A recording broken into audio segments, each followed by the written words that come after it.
Welcome to my latest batch of mini reviews, where I basically review 7 films in the time that it would normally take me to review just one. So they're sort of like speed reviews. I've not done one of these videos in about 3 months, but it's literally taken me that long to watch another 7 random films. Bit of a mixed bag today, but to be fair, I guess it usually is. There are at least 2 really excellent films included today, though, which if you've not seen, then you've really got to check them out. And conversely, we also have at least 2 stinkers. I'm probably being a bit harsh on one of those by calling it that, but the other film is absolutely a stinker. It is in danger, actually, of stinking the rest of this video out, but I'll try not to let it. So let's get into it. I'm going to take these in the exact order in which I saw them, starting with this one. This is a Croatian film which takes place in a holiday resort. It's one of those young people's type of places where everybody, and I mean everybody, is between the age of 18 to 24. I certainly don't think I would be very welcome there. You know, it's the type of place where people just go to be free and young and get laid and pop some pills. I don't know. I guess it would be similar to somewhere like Ayia Napa or Ibiza or anywhere where there's like a club 18 to 30 sort of vibe going on. I'll give this film some credit. It literally does feel like it's in a proper holiday resort with actual holidays happening, and the film crew are just sort of filming around it. I can't imagine this film had the budget to like get hundreds of extras and set up all these elaborate discos and things. So we follow a group of about 6 or 7 kids who are together on this holiday, and they start to get picked off one by one by a mysterious killer. So it's sort of a slasher film mystery, I guess. It reminds me a little bit of the second I Know What You Did Last Summer film. So that would be the one that was called I Still Know What You Did Last Summer then, except on this occasion, the resort is actually full rather than empty. I enjoyed this for the longest time. It's a very colourful film. Some of the kills are all right. I was invested in the story, and when the reveal of the killer happens, it was quite satisfying. But the only trouble with the film is the ending is not very good. It suddenly feels very TV movie-ish in the last 10-15 minutes. There's some gross stuff at the end that wasn't really in keeping with the rest of the movie. It was kind of like, really, you're going to put that in there? And the killer suddenly becomes extremely incompetent near the end, when up until that point he'd been this really efficient, tidy killer. So the ending's not too hot, but I think the rest of the movie, the quality of the rest of the movie is good enough to justify at least one watch of this. I'm going to give it 2.5 out of 5. I think I found it on Amazon Prime as one of its freebies that you can get on there if you remember. It's not a particularly well-known film. It doesn't have its own wiki page, I don't think, but it's all right, I suppose. So we've arrived at the first of our 2 stinkers today, although this isn't the worst of the 2. This is the second stinkiest of our stinkers today. In terms of actual stenches, I'd say that the kind generated by this film is the sort that is really unpleasant to sit through, but you might just try and ride it out until it's gone. But the stench of the other film that we get to come to is the kind that you can't do that. You have to leave the room. So this film takes place in Dartmoor. If you're not familiar with UK geography, Dartmoor is like a big, huge, grassy expanse in the southwest of England. It's a very good place for a horror film. I think it's where Hound of the Baskervilles takes place. Either that or it's set very close to Dartmoor. We follow 2 young women in this who are on a hike across Dartmoor, and they come across this really creepy guy, or at least I identified him as a creep pretty much straight away. These 2 girls are taken in by him. He might as well just have weirdo written on his forehead, this guy, but I guess these women are fooled by the fact that he's really good looking. Sigh. It kind of made me ask the question of, if I'd have been in this same situation when I was younger, and I came across a really gorgeous woman in the middle of Dartmoor, but she acted a little bit off, would I dive straight in there, or would I take a wide berth around her? Knowing how I was when I was younger, I don't know, maybe I wouldn't have taken the sensible decision, actually. So I guess I'll let these 2 women off.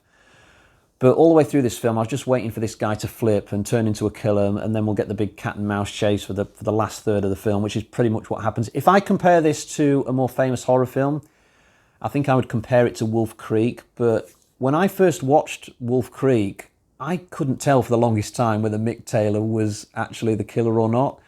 I felt that it could go either way. At one minute he was really creepy, another minute he was just really charming, and it wasn't really until the moment that he was waving a rifle around being completely psychotic that I thought, oh yeah, he's definitely the killer. You don't get that sense of mystery with this film. The killer is just very obviously the killer the minute that he comes on screen for me. And again, we have a really weak ending. It's just not that exciting. One of the clever things about Wolf Creek was the fact that they change up the structure of what you normally get in a horror film at the end, and it worked really well. What they do with this is just really generic. There's several moments where the killer seems to have the chance to kill his potential victims and doesn't, and they get away again, and it's all recycled. And I'll give the film some credit. Dartmoor looks bloody gorgeous in this film, if you care about such things, which I personally sort of do. And the three actors are pretty good. They do their best. You know, I came out of this film thinking, okay, I wish these guys well in terms of trying to find better movies to be in, but the overall experience of this film, I would say, is not really that good and one to avoid, in my opinion. 1.5 out of 5 is going to be my score for this one. This film is like a cross between Saw and Cube. Now, at this point, you will either be swiftly fast-forwarding to the next mini-review or you will be intrigued. So the film begins with a woman. She's suicidal because she's just recently lost her daughter, and so she's wandering around the interstate at night, basically hoping that she's going to be run over. And she ends up getting into this guy's car, and they end up having an altercation because he's a bit of a creep, and he knocks her out. And when she wakes up, she's in like a little weird rat maze of tunnels and crawl spaces. And at this point of the film, I'm thinking, okay, I think I get what's going on here. He's a weirdo who's set up this little place in his garage or something, and eventually she'll get out and kill him at the end of the film. But it's not that at all. And I'm not going to say too much more about the plot after this point because I'd like you to discover it for yourself. It does have lots of twists and turns. It totally goes off in some unexpected directions, this film. This place that she's in is a lot bigger than it seems at first. There's traps in it. There are other people who are also in danger. It's really fascinating. I really enjoyed this film. It's got a great ending. It's a clever ending. It's one that sort of makes you think for days afterwards. And it's just a highly recommended film. So I'm going to give this one 4 out of 5. Check it out. To give you an idea about this one, there's a group of people who go out on a sailboat and they get lost at sea. They start to experience time distortions and reality shifts. The title of the movie is a very clear reference to the Bermuda Triangle, where reportedly lots of strange things happen to vessels from time to time. I'll say at this juncture, this film is absolutely brilliant. In fact, for the first time ever in the history of me doing mini review videos, I'm going to award a 5 out of 5 score. And the reason why I'm not doing a full review for this film, and I would have liked to have done, is just the fact that I think it would be a very, very hard film to talk about for that length of time without giving stuff away. This is the sort of story where I feel like pretty much everything after the first 5 minutes you should discover for yourself. I mean, at least with the previous film I was talking about, Meander, I can talk about the plot up to a certain point and it's not really spoilery. But this film, Triangle, I literally don't want to give away anything that happens after the first 5 minutes. Just experience it for yourself. But I'll tell you, it's one of the cleverest stories I have ever seen in a horror film. I've seen better horror films than this. I don't think I've seen one that's more clever. It's wonderful. When you get to the end and you experience the finale and you look back on the tale as a whole, you think, that is just one of the most incredibly put together scripts I think I've ever seen. It's definitely one of its kind. It's just really magnificent, and I'm not going to say any more, but yeah, 5 out of 5 for me. See Triangle. It's really great. This is another aquatic horror film. It's about a group of youngsters who want to go camping on this little island in the middle of the woods. But in order to get there, they've got to cross this large lake. They use a rowing boat for this, but halfway across they get attacked by a catfish. Now, I'm quite certain that this creature doesn't exist in real life, at least not in the way that it's depicted in this film. I mean, it's really big, it's got teeth like a shark. It looks a little bit prehistoric, but very quickly in this film, it eats the oars of the rowing boat. So these characters are stranded in the middle of this lake. The catfish is circling around, just waiting for somebody to be stupid enough to try and swim for shore. They use practical effects for the catfish in this, which I did appreciate. They're not always 100% convincing, but I certainly think this film was made better because of the practical effects rather than if they tried to do the whole thing with CGI. But my big takeaway from the film as a whole was the character drama. You don't get the normal horror stereotypes in this. Every last character seems to be very grey in terms of their personality. You can tell that every last one of them is fighting back selfish urges in terms of what to do, and there's a lot of backstabbing going on, a lot of people saying things that you can tell that they don't quite mean.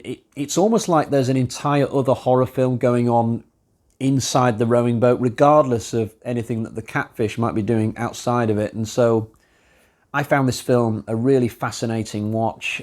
The only problem with it is the ending. Now, this, you probably noticed that this is something I say a lot in my reviews, but an ending to a film is almost its most important part. So, you know, you have to get that right. And I don't think this film quite does that. You get an ending which is, it sort of reminds me of the ending from The Descent Part 2.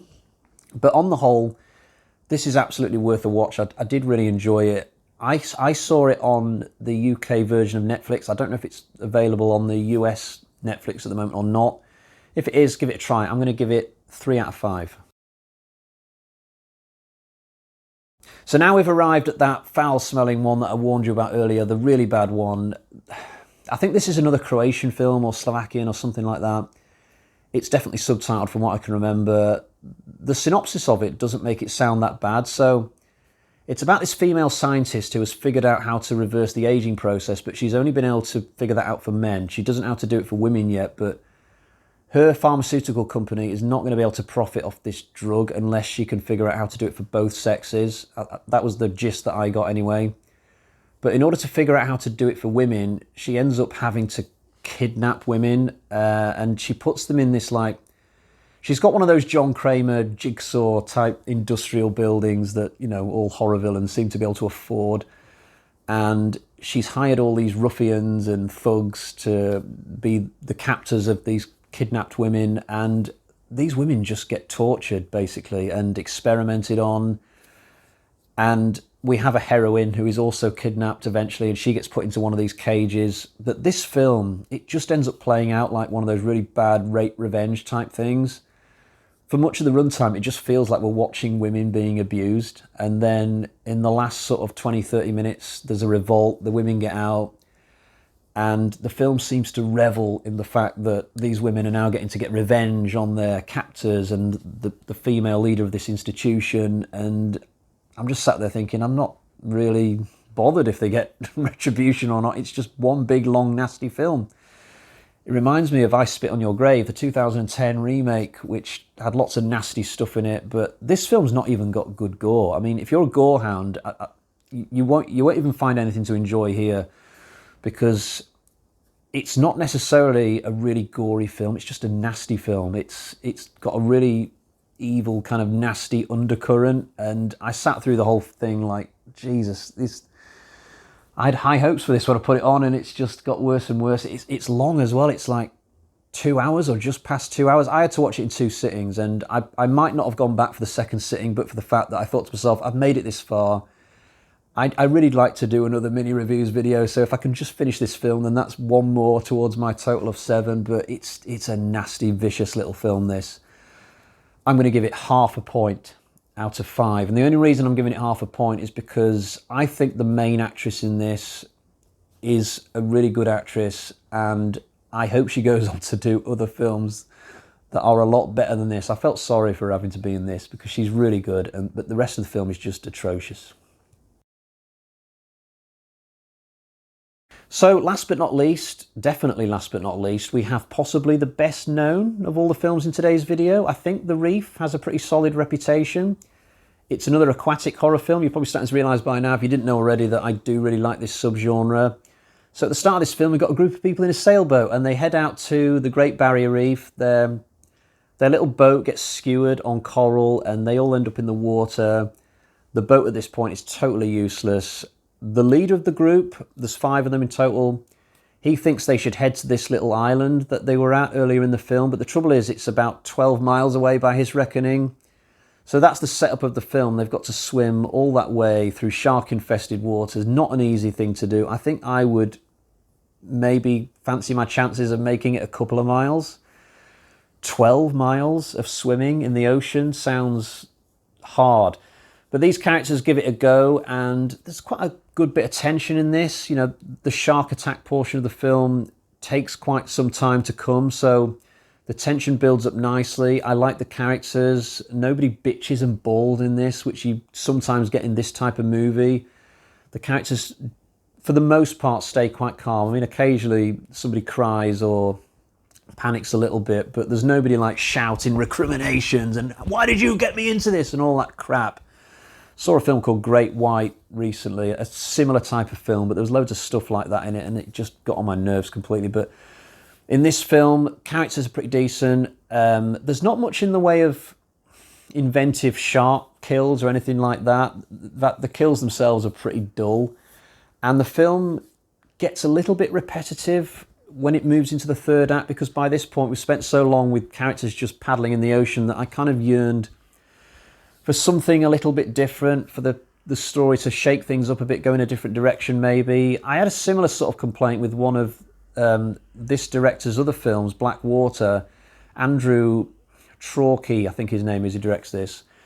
He did the Blackwater films, and the first Blackwater film, there's like characters just sat in a tree for like an hour, a crocodile circling underneath, and you kind of just want these characters to do something else other than sit in the same spot. I got a little bit of that feeling from this film at times, but I still enjoyed it overall. I'd still recommend it. They're doing a sequel, The Reef Stalked. Maybe that will be out this year. I'd like to check that out and give that a shot. But in terms of a score, I'm going to give this one 3 out of 5. And that just about brings us to a close for today. So I hope you enjoyed that. I'll be back soon with another set of mini reviews. I don't know if it's going to take me another 3 months to watch another 7 random films. We will see. Maybe it'll take me a shorter amount of time. Maybe it will take me longer. I just don't know at this point. But that is all for today. I'll say goodbye for now. Goodbye.